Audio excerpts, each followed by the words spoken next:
Cerca de 90 millones de dólares, unos 47.000 millones de pesos fueron las utilidades acumuladas del sistema de ISAPRES a septiembre de este año.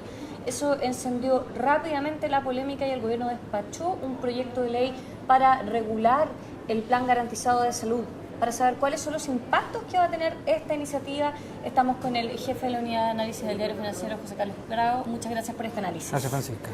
Cuéntanos, la primera amenaza que se analiza en una investigación que hicieron ustedes tiene que ver con la salida de un gran número de cotizantes del sistema.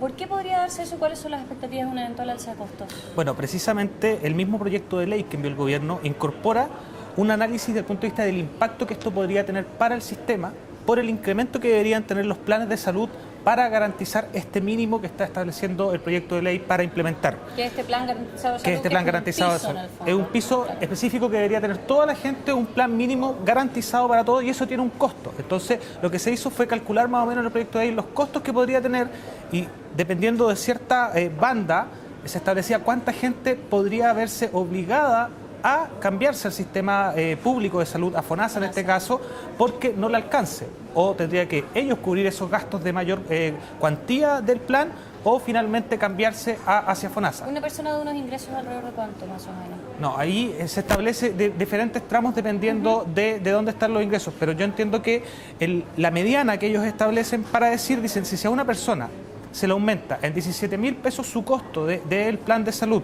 aparte del 7% que hoy día cotizan, se le aumenta en 16.000 pesos, significaría una fuga de alrededor de 1.400.000 personas del sistema privado hacia el sistema público.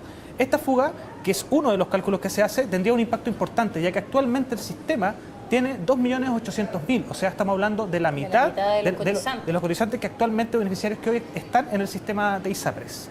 Dependiendo de esa banda. Claro, sería un impacto sin duda para la industria y por eso las ISAPRES han mostrado una oposición a este proyecto de ley. ¿Qué significaría para la industria una reducción tan importante del número de cotizantes? ¿Podría haber algún riesgo real para las ISAPRES? ¿Podría haber, por ejemplo, una ISAPRE tan chiquitita como Ferrosalud que podría salir del sistema? O sea, claramente para cualquier industria a la cual se le quite, por llamarlo de alguna forma, la mitad de sus clientes, va a tener un impacto en cómo a ellos les vayan sus resultados. Entonces, nosotros, ¿qué hicimos? Hicimos toda una radiografía del sistema privado de salud para ver cómo andaban ellos en sí mismos y qué tan bien o tan mal le iba dependiendo de cada periodo de tiempo estudiado. Para eso hicimos distintos análisis. Primero vimos quiénes son los más poderosos en cuanto a participación de mercado dentro de la ISAPRE. Ahí llegamos a que los tres líderes son Consalud, Banmédica y Cruz Blanca. Todas con cifras sobre 20% de participación de mercado. ¿Contabilizando Banmédica y Vida 3 o la contabilizan con ISAPRES separadas? Se contabiliza como ISAPRE separada, ya que Vida 3 tiene un 4,9% de participación de ese mercado en esa contabilización oficial.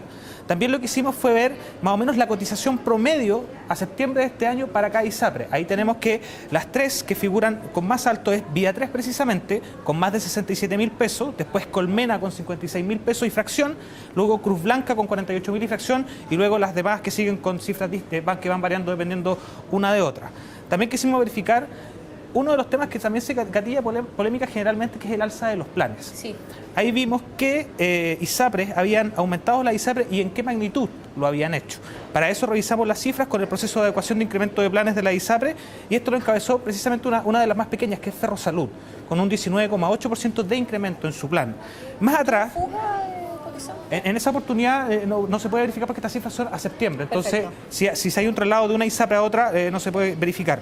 Luego, pero mucho más atrás, están las otras ISAPRES. De hecho, la que la sigue más de cerca viene siendo Cruz Blanca con apenas un 6,9%. O sea, la diferencia entre una alza de Ferrosalud, que es más de 19, y la que la sigue más de cerca, que es Cruz Blanca con 6,9, es muy distinto, una en relación de otra. José Carlos, estos aumentos de precio han derivado un aumento considerable en la judicialización de los casos. De hecho, los tribunales de justicia entiendo que están atendiendo alrededor de 2.000 casos en promedio mensual. Claro. Por estas adecuaciones en los precios de los planes. ¿Qué pasa con eso también? Bueno, es precisamente ese punto que el que tú mencionas, que es el alza de los planes, el que llama a mayor polémica siempre a la ISAPRE. Si bien ahora hace muy poco la polémica que se armó en la opinión pública fue precisamente por el incremento de estas utilidades, que eran 50% más que las mismas acumuladas en septiembre del año pasado, en la polémica en la parte judicial lo que está siempre y ha estado presente es el tema del alza de planes. Mientras el año pasado se presentaron alrededor de 7.800 recursos de protección por este tema, este año al 12 de septiembre, a unos días atrás, nomás van más de 15.000. O sea, tenemos un aumento de más del 95% de los recursos presentados. ¿Dónde está el problema ahí? Que el problema es que una minoría muy pequeña es ganada por las ISAPRES, o sea, podríamos decir que casi cero, porque la que logran ellos pasar a la Corte Suprema, que es una fracción muy poca, también no les va muy bien en la Corte Suprema. Entonces, acá esta judicialización, estos recursos, finalmente son en su mayoría ganadas por los beneficiarios o por los cotizantes del sistema de salud privado, y es un punto a tener presente por parte de la ISAPRES, porque recordemos ya que el año pasado también se vio el Tribunal Constitucional el tema de cómo ellos calculaban la tabla para los incrementos de salud. Y se derogó la tabla. Tuvieron que sacar la tabla porque el tribunal decretó que era inconstitucional, como yo lo hacía. Por la discriminación que producía entre los géneros y las edades. Claro, precisamente. Entonces, ese es un punto a tener presente. Además que los costos de los juicios, por cada un juicio, va entre 60.000 y 70.000 pesos, lo cual es un costo importante también a tener presente, no solamente porque tú puedas ir a juicio y perder eventualmente un juicio, sino que también porque ese juicio y a mayor masividad significa un costo importante para el sistema privado de salud. José Carlos, para finalizar me gustaría saber si estos riesgos que estamos viendo para el sistema, es decir, el plan garantizado de salud que podría amenazar con la salida importante del número de cotizantes, la judicialización de los casos en las cortes, ¿esto pone en riesgo el modelo actual que tenemos de salud en Chile? ¿Podríamos terminar, por ejemplo, con un modelo tipo solo FONASA o solo seguros complementarios? ¿Cómo se está viendo eso? Bueno, hay que tener presente que el tema del proyecto de ley es eso. Es, en principio, una iniciativa que se va a discutir en el Congreso y que va a tener las opiniones de los distintos parlamentarios de las distintas coaliciones, y finalmente puede que el proyecto que conocemos hoy termine saliendo y sea algo totalmente distinto.